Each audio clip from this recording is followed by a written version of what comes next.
नमस्ते बच्चों, प्रवीण शिक्षा निकेतन सीनियर सेकेंडरी स्कूल की ऑनलाइन क्लासेस में आपका स्वागत है। आज हम कक्षा 8 की जो हमारी पुस्तक है वसंत भाग 3 में पहला अध्याय हमारा है, कौन सा है? ध्वनि। ये ध्वनि चैप्टर है, उसे आज हम पढ़ेंगे। इस कविता को लिए क्या है? एक कविता है। ध्वनि क्या है? हमारा फर्स्ट चैप्टर जो है वो एक कविता है। ये कविता लिखी किसने है? इस कविता के रचयिता हैं सूर्यकांत त्रिपाठी। निराला जी इस कविता के रचयिता हैं। हम ये कविता पढ़ें उससे पहले हम जो इस कविता के रचयिता हैं उनके बारे में थोड़ा जान लेते हैं कि कौन है ये इस कविता को लिखा है जो। तो सबसे पहले हम इनका जीवन परिचय जानते हैं। निराला जी कौन है? तो निराला जी सबसे पहले इनका जन्म देखते हैं हम, कहाँ हुआ था। इनका जन्म वसंत पंचमी को 1896 में बंगाल का एक मेदिनीपुर स्थान है, वहाँ पर इनका जन्म हुआ था। इनका बचपन का नाम क्या था? सूर्य कुमार इनका बचपन का नाम रखा गया था। इन्हें सूर्य कुमार इसीलिए कहा गया था क्योंकि इनका जन्म रविवार के दिन, संडे के दिन इनका जन्म हुआ था, इसीलिए इन्हें क्या कहा गया था? सूर्य कुमार नाम से संबोधित किया गया था। फिर बाद में इनका नाम परिवर्तित करके सूर्यकांत त्रिपाठी निराला जी इनको उपाधि दी जाती है। इनके पिता का नाम क्या है? राम सहाय त्रिपाठी। इनके पिता का नाम राम सहाय त्रिपाठी। जब ये 3 वर्ष के होते हैं तो इनकी माता का देहांत हो जाता है, और जब ये धीरे धीरे युवा पीढ़ी तक आते हैं तब तक इनके पिता का भी देहांत हो जाता है। प्रथम विश्व युद्ध में जो महामारी फैलती है, उस महामारी के दौरान इनकी माता का, इनके भाई का, इनकी भाभी का और इनके चाचा का भी उस महामारी के कारण निधन हो जाता है। पूर्णतः इनके परिवार की एक तरह से समाप्ति हो जाती है, जिसमें केवल यही बचते हैं और एक इनकी पुत्री होती है, उसका नाम होता है सरोज। वही रहते हैं। आगे जाकर के जब ये अपनी पुत्री सरोज का विवाह करते हैं, विवाह करने के बाद वो भी कुछ समय पश्चात उनकी भी मृत्यु हो जाती है, इनकी पुत्री की भी। आगे हम देखते हैं इनको बहुत सारे छायावादी युग के कवि हैं हमारे। ये सूर्यकांत त्रिपाठी किस युग के कवि माने जाते हैं? छायावादी युग के। तो छायावादी युग में इन्हें बहुत से उपनाम भी से संबोधित किया गया है। उसमें इन्हें छायावाद का महेश कहा गया है, दीनों का मसीहा कहा गया है और कठिन काव्य का प्रेत कहा गया है। इन्हें बहुत से ऐसे अनेक नामों से संबोधित किया गया है। इन्होंने छायावादी युग में ही बहुत सी पत्रिकाओं का भी संपादन किया है, क्योंकि ये बहुमुखी प्रतिभा के प्रतिभाशाली व्यक्ति थे। तो इन्होंने बहुत सी पत्रिकाओं का भी संपादन किया है। उसमें मतवाला, सुधा पत्रिका सबसे महत्वपूर्ण स्थान रखती है। और छायावादी युग में इन्होंने एक नया अपना एक अलग से छंद चलाया, वो है मुक्तक छंद के ये प्रवर्तक भी माने जाते हैं। कौन? सूर्यकांत त्रिपाठी निराला जी। मुक्तक काव्य छंद को दूसरे नाम से स्वच्छंद नाम से भी जाना जाता है। इनकी प्रमुख बहुत सी रचनाएं हैं, जिसमें लीली, सखी, अप्सरा, अलका, अनामिका, परिमल, गीतिका, तुलसीदास, शकुंतला, बहुत सी ऐसी इनकी सुप्रसिद्ध रचनाएं हैं जिन रचनाओं को इन्होंने 8 भागों में प्रकाशित किया है। सूर्यकांत त्रिपाठी निराली जी का निधन 15 अक्टूबर 1961 को इलाहाबाद में हो जाता है। देखा हमने कि सूर्यकांत त्रिपाठी जी निराला का जो व्यक्तित्व है बहुत ही बहुमुखी प्रतिभा के प्रतिभाशाली व्यक्ति हैं। अब हम हमारी जो कविता है, ध्वनि कविता है, उसे हम थोड़ा शॉर्ट में समझ लेते हैं कि ये कविता क्या है। तो कविता का सारांश हम समझेंगे। कविता का सारांश। इस कविता में जो हमारे कवि हैं सूर्यकांत त्रिपाठी निराला जी जो हैं, वो हमें क्या कहना चाह रहे हैं? तो कवि हमें इस कविता के माध्यम से कविता के माध्यम से प्रकृति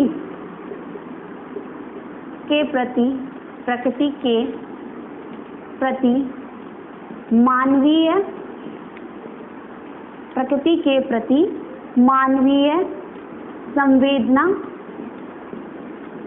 को व्यक्त करना चाहते हैं और साथ ही कवि हमें क्या बता रहे हैं कि इस कविता में क्या बताया गया है कि मानवीय संवेदना को व्यक्त किया गया है। प्रकृति का जो रूप है, प्रकृति के किस रूप को व्यक्त किया गया है? मानवीय संवेदना को व्यक्त किया गया है। साथ ही में क्या कह रहे हैं कि प्रकृति में किसका आगमन हो रहा है?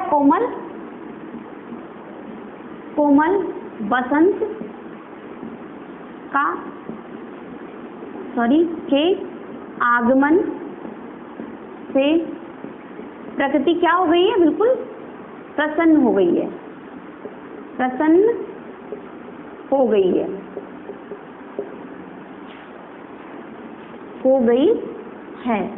ये तो रही प्रकृति की बात। अब इसी के साथ हमें सूर्यकांत त्रिपाठी निराला जी जो है वो युवा पीढ़ी को क्या संदेश देना चाह रहे हैं? युवा पीढ़ी को यह संदेश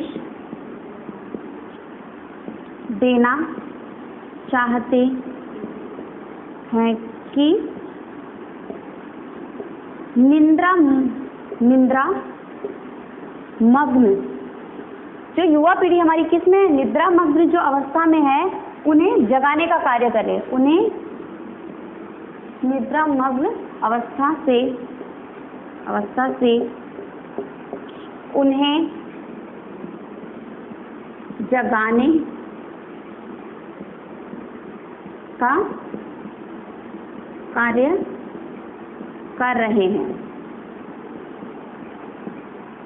कर रहे हैं और आलस्य व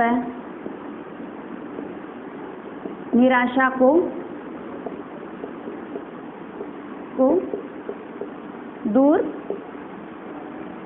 करना चाहते हैं।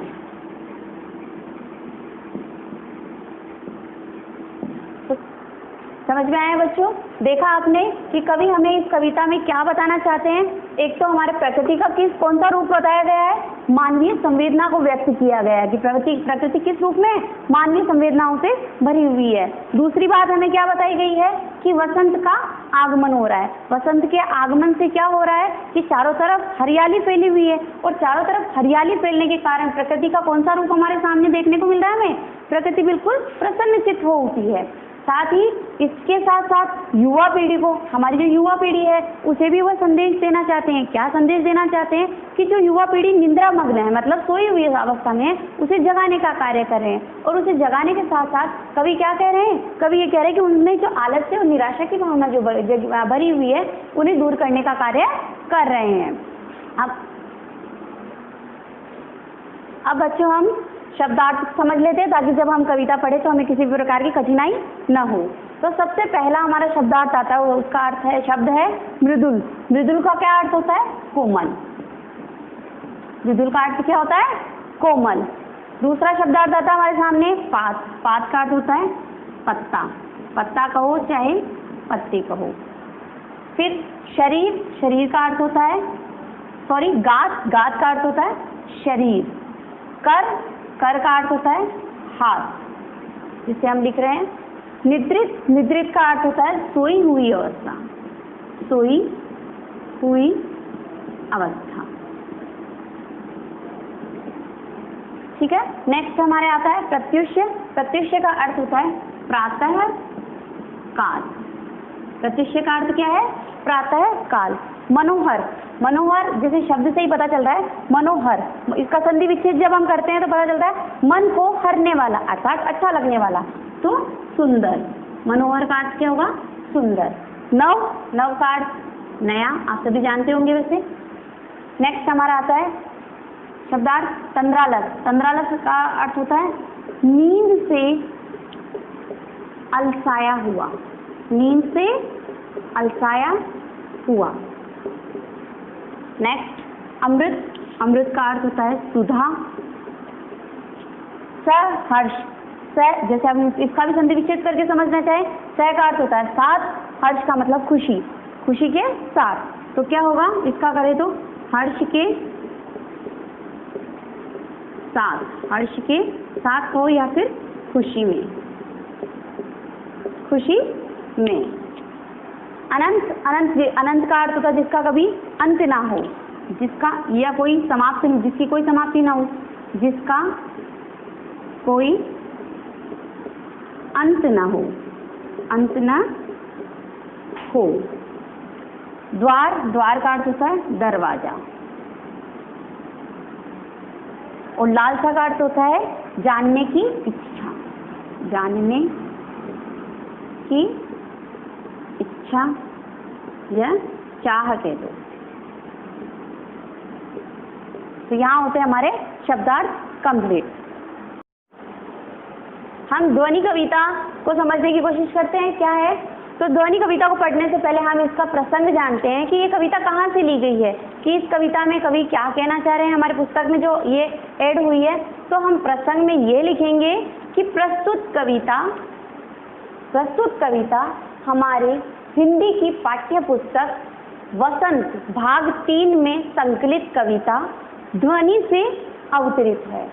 इस कविता के माध्यम से कवि निराला जी हमें ये बताना चाह रहे हैं कि हमें हमारे जीवन में आलस्य और निराशा को छोड़ देना चाहिए। ये इस कविता के माध्यम से ये संदेश देना चाह रहे हैं। अब हम इस कविता को देखते हैं, कवि क्या कह रहे हैं। कवि कह रहे हैं, अभी न होगा मेरा अंत, अभी अभी ही तो आया है मेरे वन में मृदुल वसंत। अभी न होगा मेरा अंत, अर्थात कवि कह रहे हैं कि अभी न होगा मेरा अंत, कि अभी मेरे जीवन का अंत नहीं हो सकता, मुझे अभी तो बहुत सारा जीवन जीना बाकी है। अभी अभी ही तो आया है, कि अभी अभी तो मेरे जीवन में आगमन हुआ है। किस चीज का? मेरे वन में। मेरे वन, वन का अर्थ है यहाँ पर जीवन रूपी जंगल, अर्थात जीवन रूपी जंगल का अर्थ है युवावस्था। कि हमारे जीवन, जो मैं इतना बड़ा जो जीवन, इस जीवन में किसका आगमन हो रहा है? कि मृदुल वसंत का। मृदुल का अर्थ होता है कोमल। कि हमारे जीवन में किसका आगमन हो रहा है? मृदुल कोमल वसंत का आगमन हुआ है। कि युवावस्था का, मनुष्य के जीवन में किसका आगमन हुआ है? युवावस्था का आगमन हुआ है। तो अभी न होगा उसका अंत, की अभी उसका अंत नहीं हो सकता, इतना बड़ा जीवन जीना बाकी है। हरे हरे ये पात, कि हरे हरे, पात का अर्थ होता है पत्ता, पत्ते। क्या है पात का? पत्ते। डालियां, कलियां, कोमल गात, गात का अर्थ होता है शरीर। कि अभी अभी तो वसंत ऋतु में किसका आगमन हुआ है? कि सब तरफ हरियाली छा रही है। तो हरियाली छाने से क्या होता है? जो पेड़ पौधे हैं उनके नए नए पत्ते आना शुरू हो जाते हैं। तो उस पे क्या हो रहे हैं? हरे हरे पत्तों का आगमन हुआ है, नई डालियां आई है, कलियां खिल रही है। तो इन सब से वो पेड़ों का जो शरीर है वो इतना सुंदर दिख रहा है। मैं ही अपना स्वप्न, कि कवि कहते हैं कि मेरा एक स्वप्न है। स्वप्न अर्थात सपना। कवि का एक सपना है कि वो क्या करे? मृदुल, जो कि मैं अर्थ आपको बता चुकी हूँ। कोमल, कर का अर्थ होता है हाथ। कि मैं अपने कोमल हाथों से फेरूंगा निद्रित, निद्रित अर्थ होता है नींद में, नींद में, नींद में कलियों पर, जो कलियां नींद में सोई हुई है उन कलियों पर मैं अपने कोमल कोमल हाथों को फेरूंगा। जगह एक प्रत्युष्य, प्रत्युष्य का अर्थ होता है सुबह, सुबह है प्रातः काल, प्रातः काल। मनोहर, मनोहर का अर्थ होगा सुंदर। कि मैं उन कलियों को अपना हाथ फहराकर जगाऊंगा और जगा करके उन्हें क्या संदेश दूंगा, क्या बताऊंगा? उन्हें ये बताऊंगा एक सुंदर सी सुबह का आगमन हो गया है। पुष्प पुष्प से तंद्रालस लालसा खींच लूंगा मैं, अपने नव जीवन का अमृत सहर्ष सींच दूंगा मैं। पुष्प पुष्प, पुष्प का अर्थ होता है फूल। कवि यहाँ युवाओं को संबोधित करते हुए कह रहे हैं, किसे? युवाओं को संबोधित करते हुए कह रहे हैं कि प्रत्येक युवा में जो आलस्य है, तंद्रालस यानी नींद से अलसाया हुआ, आलस्य से भरा हुआ, कि प्रत्येक युवा में जो आलस्य है, निराशा जो है, वो उनसे मैं क्या कर लूंगा? खींच लूंगा और उनमें क्या बढ़ने की कोशिश करूंगा? अपने नव जीवन के, एक नया जीवन, नव यानी नव का अर्थ होता है नया, नया जीवन, जीवन अमृत सहर्ष सींच दूंगा उनमें, सहर्ष यानी सारी खुशियाँ, खुशियाँ उनमें सींच दूंगा, मतलब आलस्य और निराशा तो उनमें से निकाल दूंगा और उनके जीवन में किसका संचार करने की कोशिश करूंगा, खुशियों का आगमन का संचार करने की कोशिश करूंगा। आगे कहते हैं कवि, द्वार दिखा दूंगा फिर उनको किस तरफ का रास्ता दिखा देंगे कि आशा का जो रास्ता है, आशाओं का जो रास्ता है, निराशा से उन्हें निकाल करके आशा की ओर तरफ ले जाएंगे, वो रास्ता वो उन्हें दिखा देंगे। है मेरे वे जहाँ अनंत की, ऐसा रास्ता जो कभी खत्म नहीं हो सकते। अनंत का अर्थ होता है कभी भी समाप्त नहीं होने वाला, ऐसा रास्ता जो कभी भी समाप्ति की ओर न ले जाए, हमेशा हमें क्या आगे से आगे नया से नया रास्ता पथ प्रदर्शित करते चले। मैं उन्हें वो रास्ता दिखा दूंगा। अभी ना होगा मेरा अंत, तो अभी आपके जीवन का अंत नहीं है, अभी तो आपको अपने जीवन में बहुत सारे लक्ष्य उद्देश्य की प्राप्ति करनी है। अब हम हमारे फर्स्ट लेसन के क्वेश्चन आंसर देख लेते हैं। तो फर्स्ट क्वेश्चन क्या कह रहा है हमें, कवि को ऐसा विश्वास क्यों है कि उसका अंत अभी नहीं होगा। कवि को ऐसा विश्वास क्यों है कि अभी उसका अंत नहीं होगा, ये हमारा फर्स्ट क्वेश्चन है। उसका आंसर देखते हैं हम क्या कहता है। कवि को ऐसा विश्वास इसलिए है क्योंकि अभी उसके मन में क्या है, नया जोश है और उमंग से भरा हुआ। उसका मन कैसा है कि उसका मन नया जोश और उमंग से भरा हुआ है। अभी उसे काफी नवीन कार्य करने बाकी है, अभी तो उसे बहुत सारे नए नए कार्य करना बाकी है। और साथ ही में क्या कह रहा है, युवा पीढ़ी को आलस्य की दशा से क्या करना है, बाहर उभार के लाना है। तो ये हमारा फर्स्ट का आंसर है। आई होप आपको समझ में आया होगा। फर्स्ट क्वेश्चन हमने देखा, आपको समझ में आया होगा। आगे चलते हैं हम। सेकंड क्वेश्चन हमें क्या बोलता है, हमारे लेसन का जो अध्याय का सेकंड क्वेश्चन है वो क्या बोल रहा है, फूलों को अंत तक विकसित करने के लिए कवि कौन कौन सा प्रयास कर रहा है। अर्थात अंत तक फूलों को विकसित करने के लिए कवि क्या क्या प्रयास कर रहे हैं। तो हम देखते हैं कवि ने क्या क्या प्रयास किए हैं। फूलों को अंत तक विकसित करने के लिए कवि उन्हें कलियों की स्थिति से निकाल कर, वो क्या है कलियों की, जब हमने कविता पढ़ी थी तो हमने देखा था ये बात उसमें कही गई थी कि वह भी पुष्प किस रूप में, किस स्थिति में, कलियों की अवस्था में। तो कवि क्या कह रहे हैं कि मैं उन्हें क्या करना चाहता हूँ, कलियों की स्थिति से निकाल कर खिले फूल बनाना चाहता हूँ। उन्हें क्या बनाना चाहता हूँ, खिले फूल बनाना चाहता हूँ। दूसरी बात क्या कह रहा है, कवि का मानना है कि कवि यह मानता है, कवि की सोच क्या है, यह मान रहा है कि उनके जीवन में किसका आगमन हुआ है, जो कि हम कविता में पहले ही पढ़ चुके हैं। किसका आगमन हुआ है, बसंत का आगमन हुआ है। इसीलिए वह कलियों को अपने हाथों का जो स्पर्श है वह स्पर्श के रूप में उसे खिलाना चाहते हैं। अर्थात किसी को हम जागृत अवस्था में लाने के लिए क्या करते हैं, अपने हाथों का स्पर्श देते हैं। वैसे ही वो उन कलियों को स्पर्श करके क्या करना चाह रहे हैं, पुष्प के रूप में लाना चाह रहे हैं।